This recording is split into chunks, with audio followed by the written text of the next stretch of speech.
kehidupan ini kan sangat sulit Mas. Sebelum tahun 80 itu kan yang penting bisa makan, apapun pekerjaannya saya lakukan. Kampung kami itu dulu ya orang bangun tidur itu ya nggak ada yang anak muda itu wajahnya ceria. Kalau memang dari sisi gelapnya kampung kami ini, kampung kami ini adalah dulunya kampung prostitusi Mas.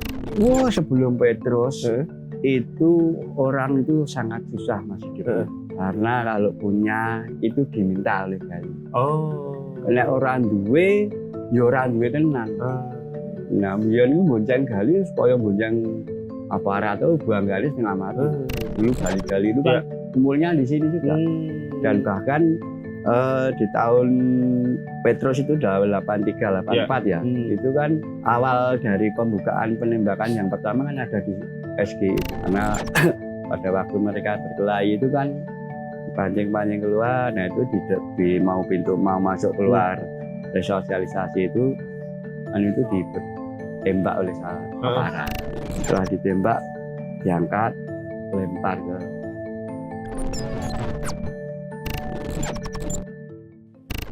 Sobat Culture, ketemu lagi dengan saya Agung PW. Hari ini saya ada di sebuah kampung yang pernah jadi sisi gelap di kota Jogja. Kampung Merican di Kelurahan Giwangan, Kecamatan Umbul Harjo. Bersama saya, Pak Suwarto. Ya, saya panggilnya Pak Warto ya? Oke, panggil apa saja Mang. Ya. Nah, sisi gelap dari Kampung Merican ini, saya tahu itu sekian tahun yang lalu dari anak Pak Warto. Tiba-tiba di suatu siang dia telepon. Mas, bapakku Mas. Tapi dia teleponnya itu sambil ketawa. Bapakku, kenapa bapakmu gitu kan? Bapakku dicekel polisi gitu kan. Lah ngopo gitu kan? Ngantemi wong, mukuli orang di terminal gitu. Jadi dari situ saya kemudian jadi tahu bagaimana kampung ini kemudian dikenal karena sisi gelapnya. Itu benar ya Pak Warto dulu ya Pak ya? Oh benar Mas, benar. Ya. Itu ceritanya gimana Pak? Dulu mukuli orang di terminal itu? Oh, kalau itu kan hanya bagian kecil aja. Kalau memang dari sisi gelapnya kampung kami ini adalah dulunya kampung prostitusi, Mas. Kampung prostitusi? Prostitusi. Pada tahun 1977 ini kan ada pemerintah kota itu kan akan merelokasi sebuah prostitusi yang ada di jantung kota, yaitu ada di Balokan. Di Balokan, ya orang lebih mengenalnya dengan Sarkem ya kawan-kawan. Sekarang terkenalnya dengan Sarkem. Dulu Balokan ya. Balokan, Gandean itu dulu. Nah itu kan sebuah prostitusi ada di sana. Nah dari pemerintah kota ini menginginkan dan kebetulan di Kampung Sanggerahan. Kampung Sanggerahan itu bukan Kampung Sanggerahan itu berada di Jalan Imogiri. Nah ini dari sebelah depannya SLB sekarang. Dulu kan ada tempat 2 rumah untuk kegiatan prostitusi di situ. Nah itu pemerintah menginginkan dari Balokan, dari Gandean itu yang tempat prostitusi dengan 2 rumah yang ada di Sanggerahan ini dibuatkannya untuk sebuah legalitas atau dilegalkan tempat prostitusi, yaitu dengan dulunya lokalisasi atau itu lokalisasi yang ada terkenal dengan Sanggerahan. Sanggerahan itu kan 2 rumah berawal dari rumah. Nah, sebelum lanjut Pak, jadi Sobat Culture, jadi Kampung Sanggerahan sekarang itu jadi sebuah kampung wisata Kali Gajah Wong, yang setiap pagi, sore, bahkan hari libur itu masyarakat banyak berwisata ke sini. Ada ikan dan sebagainya, ada juga kampung kelengkeng. Nah, tadi sebagian sudah dibuka bagaimana kampung ini dulu jadi satu sisi gelap ya. Dari satu upaya pemerintah saat itu yang ingin menyatukan tempat prostitusi di kota Jogja di Kampung Merican ini. Ya, dimulai dari tahun 70-an itu ya Pak ya? 75-an. Nah, 75-an. Nah, ternyata bukannya kemudian di sana mati, di sana itu tetap lestari, terus di sini kemudian berkembang. Nah, Kampung Sanggerahan yang dulu terkenalnya di sini adalah SG ya Pak ya? Iya. Nah, SG itu dari kata Sanggerahan itu bukan di Merican ini ya Pak, di sebelah ya Pak? Iya, di sebelah. Di sebelah itu dari 2 rumah. 2 rumah. Nah, dari 2 rumah itu berarti di Sanggerahan sebenarnya sudah ada prostitusi ya, 2 rumah itu ya. Sudah. Nah, kemudian ke Merican. Ya. Nah, bagaimana kemudian masyarakat saat itu menerima Pak? Dengan adanya pemerintah, dengan adanya mau merelokasi 2 tempat tersebut, ini mestinya kan ada beberapa tokoh masyarakat yang pada waktu itu menjadi panutan. Yeah. Ada orang yang paling ditakutin dan disegani. Ya maklum Mas, pada tahun-tahun era sebelum 80-an itu orang-orang yang seperti orang bahasanya itu gali ya, kayak benggole nek biyen ya? galine ya itu kan orang-orang yang paling disegani dan paling ditakuti di kampung ini kan sebetulnya ada beberapa yang menolak, tetapi dengan adanya figur mereka itu mengiyakan sehingga terbangunlah kompleks resosialisasi tersebut. Berkenaan dengan kampung kami yang dulunya suram. Pada masa kecil saya, masa muda saya itu, saya itu nggak ada yang namanya langgar, nggak nemu musola, apalagi masjid. Kami ini kalau mau beribadah yo, kalau mau sholat tarawih itu ke seberang, ada di Ponggalan, ada di Malangan. Nah, tempat itu pun langgar atau tempat rumah-rumah biasa. Terus situasinya gimana dulu pas waktu Bapak kecil itu? Wah, nggak ada yang namanya orang tua itu mengarahkan ngaji ning kono, nggak ada. Ya ini dibiarkan begitu saja. Dan pada waktu itu kan kehidupan ini kan sangat sulit, Mas. Sebelum tahun 80 itu kan yang penting bisa makan, apapun pekerjaannya saya lakukan. Nah ini kan warga kami dulu dengan adanya resosialisasi tersebut, banyak yang bekerja di situ. Ada yang tenaga keamanan, ada yang tenaga parkiran, ada yang retribusi masuk, ada yang membantu di tempat-tempatnya mucikari tersebut. Nah, mereka kan sudah karena mendapatkan sesuatu bisa untuk menghidupi keluarganya ya, sehingga mereka enjoy aja. Terus berkaitan dengan masyarakat di sini ya tentunya melihat kejadian hal yang semacam itu hal yang biasa. Jadi orang yang mabuk, orang yang mau hubungan suami istri yang bukan suami istrinya itu hal yang biasa. Itu yang dipertontonkan setiap hari pada warga kami dan itu menganggap itu bukan luar biasa, hal yang biasa. Sebagai satu kebiasaan aja yang kayak biasa di kampung-kampung lainnya ya. Iya. Makanya kan kampung kami itu dulu ya orang bangun tidur itu ya nggak ada yang anak muda itu wajahnya ceria. Seperti saya ini mah biyen dulu yang ini Mas. Wah iki enak tambah meneh iki sing ngintip iki. Ngintip iki tambah sithik meneh. Wah iki rada bergenggeng lagi.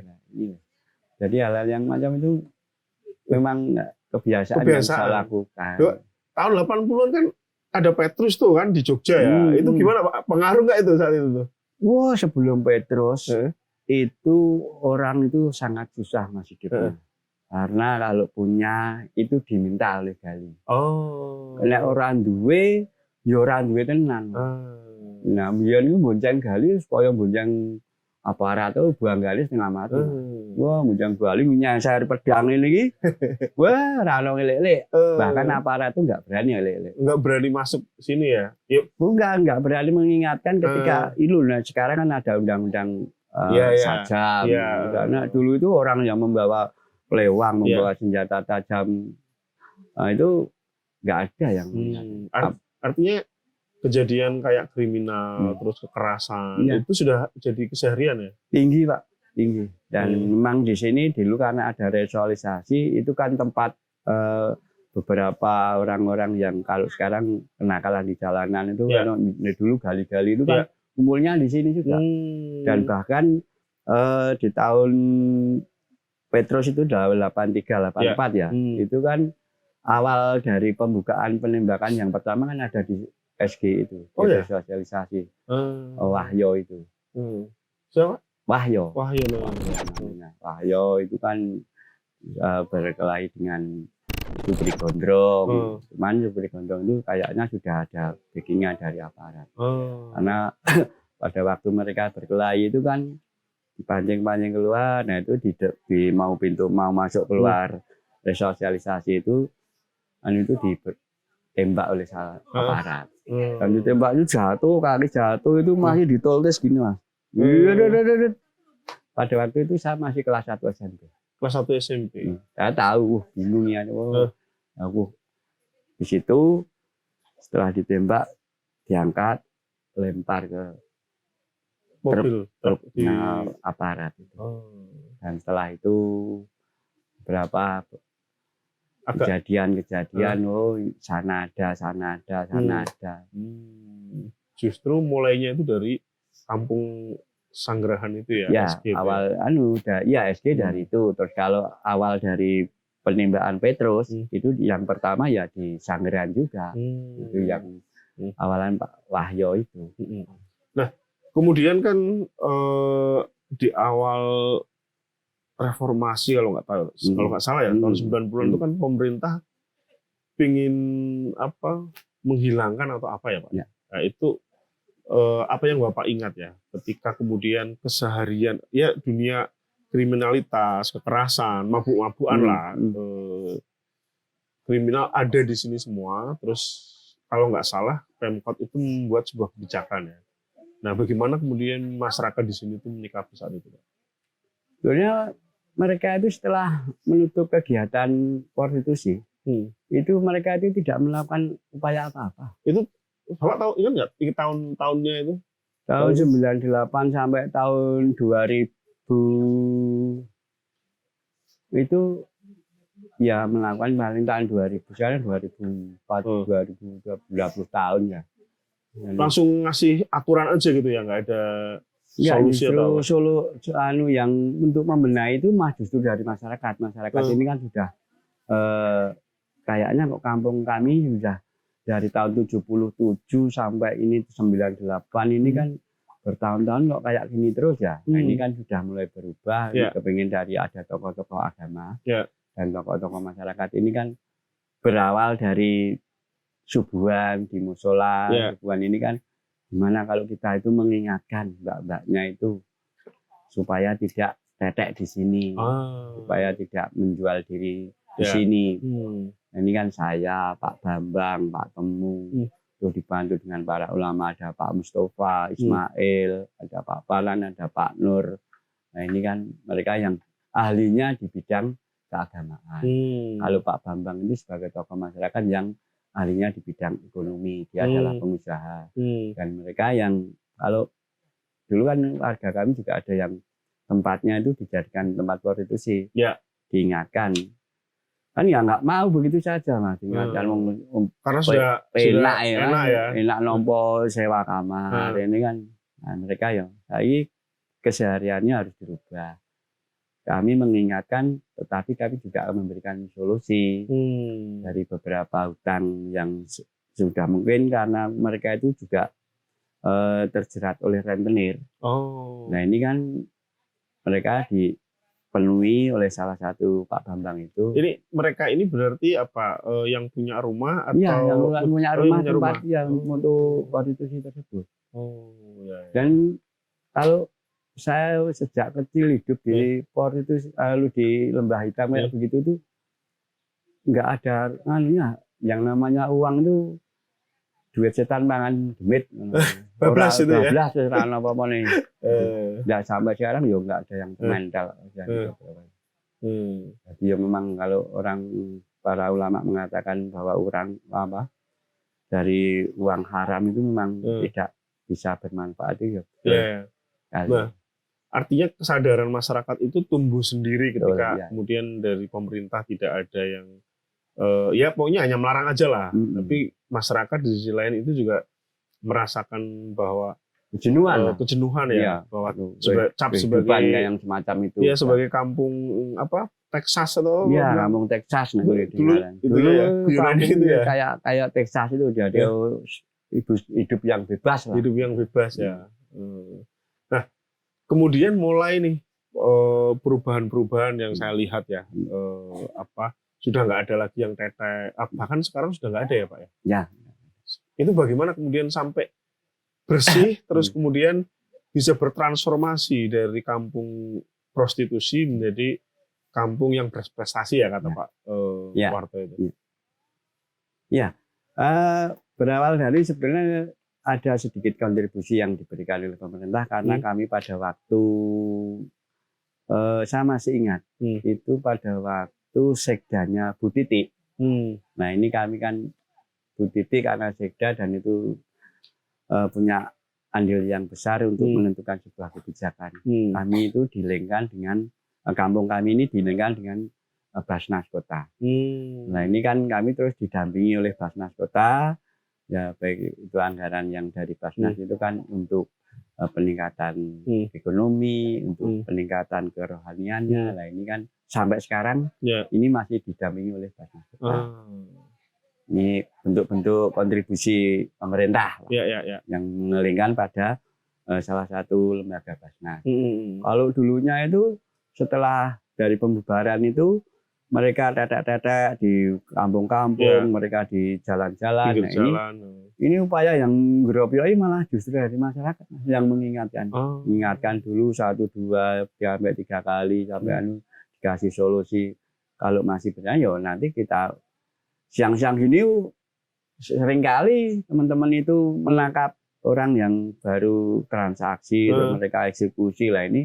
Nah ini terus ada dari kami mendirikan kayak sebuah lembaga yang peduli tentang masyarakat. Di sini dia itu adalah wadahnya adalah FKM, Forum Komunikasi Warga Masyarakat Merican. Nah ini yang membidangi seakan-akan mereka itu adalah sebuah lembaga atau payung yang bisa, bukan yang bisa tetapi yang mau membantu lah ketika ada permasalahan-permasalahan yang ada di tingkatan masyarakat. Baik itu ekonomi, baik itu FKM harus hadir di situ.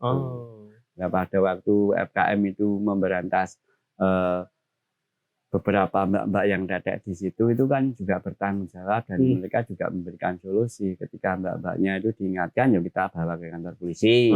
Ya nanti polisi ini yang memberikan pembinaan. Dan lalu ada yang sakit pun diantar pulang, ada yang ke Jawa Timur, ada itu mereka sakit, ada yang kena HIV pun diantar pulang. Sampai meninggal di sini ya diantar pulang alamatnya mana. Sampai benar-benar sudah nggak ada prostitusi sekitar tahun berapa itu Pak? Ya kalau sebetulnya kalau kita itu ya namanya ini kucing-kucingan, tapi ya namanya bersih itu ya tahun 2016 itu kita mendeklarasi 15 itu deklarasi tentang kampung takwa. Jadi kan itu sudah mulai bersih-bersih. Sudah sangat-sangat sedikit lah. Ya. Ada tapi kucing-kucingan prosesnya itu berjalan terus Mas. Yang namanya orang mau mencuri itu kan lebih pintar daripada orang yang mengawasi kan. Nah kemudian sampai deklarasi kampung takwa, terus kemudian jadi kampung wisata, gimana ceritanya Pak? Masyarakat kemudian tergerak selokan nih misalnya, isinya kan sekarang ikan ya, setiap ini panen. Dulunya ini apa Pak? Dulunya ini adalah ini adalah irigasi Mas. Irigasi Dam Merican. Ini keperuntukan irigasi ini adalah untuk mengairi persawahan yang ada di Kabupaten Bantul, khususnya yang ada di Kalurahan Tamanan dan Kalurahan Wiroberten. Karena perbatasan ini ya? Iya, kota itu hanya sekitar 800 meteran. Kalau sudah menyeberang ring road itu sananya sudah masuk Bantul. Nah kemudian bagaimana muncul ide untuk buat jadi kolam ikan yang bukan hanya untuk dibesarkan dikonsumsi, tapi jadi tempat wisata yang tadi pagi misalnya Sobat Culture tadi itu ada banyak sekali anak-anak TK dan orang tua yang mengajak anak-anaknya pagi hari ke sini sambil ngasih makan, cengkrama gitu. Ya, jadi kan awal mulanya dulu kan sebelum irigasi kan sudah ada. Man kita juga mengusulkan kepada pemerintah, khususnya juga ada di PUPR. yang berkaitan ini dulunya tebing-tebing ini kan tanah Mas. Oh. Nah, tebing-tebing ini kan nah kami mengusulkan ada tebing penahan longsor. Karena kalau hujan itu kan sering longsor. Yeah. Cuman pemerintah sendiri kan tidak mau kalau saya membangun bukan pada miliknya pemerintah, nggak mau. Ini persil warga. Makanya harus disiasati dengan surat kerelaan warga. Warga membuat surat kerelaan bahwa tebing ini boleh dibangun. Ini baru pemerintah menunjukkan. Nah, setelah dibangunnya ini tahun 2014, 2015 itu kan dibangun ini. Setelah itu dibiarkan saja oleh pemerintah. Jadi mangkrak. Dan di situ itu dulu ada tempat pendopo itu dulu tuh kandang babi. Ada salah satu warga yang ternak babi. Terus di sana itu ada tempat untuk penampungan sampah. Karena ibu yang sebelah ini, Bu Gapur ini kan dulunya kan suaminya kan memulungi, pemulung Mas. Tapi kan tidak punya gudang atau tempat untuk menempatkan hasil pulungannya. Sehingga hanya ditempatkan di sepanjang irigasi tersebut. Sehingga membuat kawasan ini menjadi kawasan yang sangat kumuh. Boro-boro orang lewat ini udah nggak mau lagi. Nah ini kan ada kesepahaman yang sama, ada rasa keprihatinan yang sama untuk peduli tentang lingkungan. Nah ini setelah ini mangkrak, kayaknya dari Karang Taruna juga tumbuh dikasih ikan. Nah ini menjadi sebulan dulunya nggak bermimpi lah kalau tempat ini mau jadi seperti ini. Dan teman-teman ini juga tidak bermimpi tempatnya nanti akan menjadi tempat wisata. Tapi saya punya mimpi dan harapan kalau lingkungannya bersih itu nanti banyak orang yang akan mengunjungi. Tetapi kalau lingkungannya kotor, orang tidak akan berkunjung. Itu artinya semua tadi dibersihkan dengan apa? Kerja bakti. Kerja bakti. Kerja bakti dari pemudanya itu dulu ini kan sedimennya tinggi Mas. Jadi sedimennya itu hampir 1 meteran kita naikkan itu. Dinaikkan oleh Karang Taruna ini kerja bakti. Lalu dikasih kasih ikan ini aja. Mereka minta iuran pada warga yang dipandang itu punya rezeki yang lebih. Mohon untuk bisa memberikan sedikit sedekahnya untuk membelikan. Dan sekarang ini kayak jadi pendapatan tambahan buat kampung ya Pak. Ini panen setahun bisa berapa kali Pak? Kalau setahun bisa 4 kali Mas. Bisa 4 kali. Ini kan lebar benih di antara 1 kilo. 1 kilo itu benih antara 13 ekor, 14 ekor. Itu selama 4 bulan ini sudah menjadi 3 ekor, 4 ekor. Bayangin kalau ada 1 dari 2,5 kuintal itu ya paling tidak itu nanti selama 4 bulan sudah menjadi 2 ton 200. 2 ton ya, berarti setiap panen lah rata-rata ada 2 tonan ya. Nah kalau saya lihat lagi nih Pak, keliling tadi beberapa keliling lah, ada banyak pohon buah-buahan ya. Kelengkeng terutama. Terus ada juga duet nih gitu kan. Nah itu memang sengaja ditanam itu Pak? Iya Mas. Kalau pohon perindang yang ada sini kan tempatnya di sini itu kan panas. Dan kita kalau panas tentunya dari pengunjung di sini kan nggak nyaman lah. Tapi kalau tempatnya redup, tempatnya hiup ini kan nyaman. Ini beberapa ada pohon duet putih, terus ada pohon-pohon perindang ini memang kami tanam. Dan kampung wisata Kali Gajah Wong ini ikonnya adalah ada beberapa unggulan. Antaranya ini Bendung Lepen dengan ikannya, Kampung Kelengkeng yang ada di RW 10 itu kan, dan Kampung Kelengkengnya.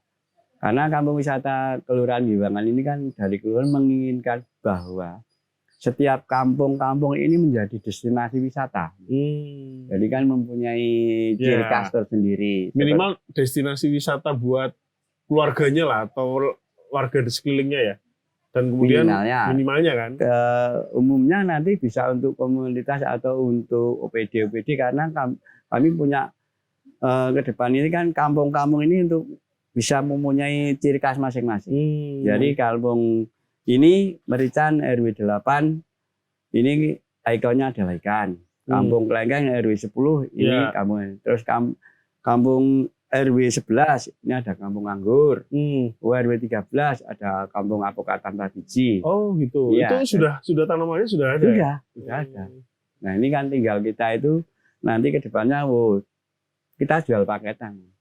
Kita paketkan. Iya. Kamu mau yang paket sederhana atau paket yang sampai tornya itu sampai ke sana.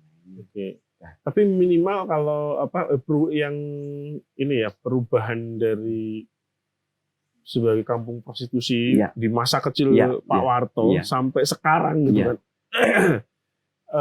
Apa yang kemudian ya warga bayangkan lah atau yang ya tadi tidak dibayangkan akan jadi seperti ini ya. Itu kalau Bapak ngobrol-ngobrol dengan mereka mengenang masa lalu itu gimana Pak obrolannya? Ya obrolannya sekarang itu Merican sudah luar biasa. Yang dulu kalau anak saya itu belajar mengaji lah, ngaji kayak nggak pernah ngaji ya, Mas. Ya kalau mau sholat lah gitu aja saya harus ke kampung sebelah, apalagi ke ini Masjid Bodon, ke Ponggalan, ke Malangan ini. Nah ini kan yang menjadi istimewa di situ. Sekarang ini justru berbalik arah. Dari kampung-kampung sebelah ini justru sekarang itu mengajinya di kampung kami, Mas, di Merican. TPA itu malah dari Karang Duren, dari tetangga kampung-kampung sebelah itu sekarang mah Merican menjadi unggulan untuk anak-anak TPA-nya, untuk pembinaan kerohaniannya. Itu sekarang Merican sudah menjadi tumpuan dan menjadi tujuan. Dan ini hebatnya Merican sekarang dengan hebat dulu itu sekarang sudah berbalik 190 derajat. Oke, dari prostitusi menjadi religi ya? Iya, dari kampung prostitusi menjadi kampung yang prestasi, terus menjadi kampung yang religi. Sekarang ini kan, tapi ini kita tidak bisa menutup kemungkinan. Ini adalah yang punya andil besar itu, sekalipun mereka tidak langsung terlibat di sini, tetapi mereka itu saya yakin bahwa para tokoh-tokoh agama yang ada di kampung kami ini mesti mendoakan terus supaya kampung kami ini supaya menjadi kampung yang makmur. Dan dulu ya mungkin mereka itu takut kalau mau masuk Merican. Wah, ngapain masuk Merican, kampungnya kayak begini. Nah, mereka nggak mau tapi ya kalau ada yang justru ini menjadi tantangan buat mereka untuk syiar agamanya. Iya, kalau sisa-sisanya itu Sobat Culture masih dilihat di beberapa papan peringatan ya. Jadi papan peringatannya itu kalau sampai maling di sini, yang datang itu bukan polisi, tapi ambulan. Maksudnya adalah orang yang maling itu diremuk dulu ya Pak ya. Tapi itu sekarang hanya sekedar sebagai sebuah peringatan ya Pak. Iya, ini kan hanya sebuah peringatan. Dulu itu orang-orang benar-benar akan menghindari kampung ini ya. Dulu kampung kami ini maling yang ditakutin Mas. Memang punya rekan jejak yang jelek. Jadi begitu Sobat Culture obrolan kita bagaimana sebuah kampung prostitusi, kampung gali kemudian bertransformasi menjadi sebuah kampung wisata yang sekarang punya julukan sebagai kampung takwa, dan juga tadi seperti disampaikan oleh Pak Warto ini jadi satu kampung yang menjadi jujukan bukan hanya kampung-kampung sebelah untuk kemudian mengaji belajar agama, tapi juga belajar banyak hal. Ada banyak potensi yang bisa dikembangkan dan saya pikir bisa menjadi contoh buat kampung-kampung yang lain. Oke, Sobat Culture, sampai ketemu lagi di obrolan selanjutnya.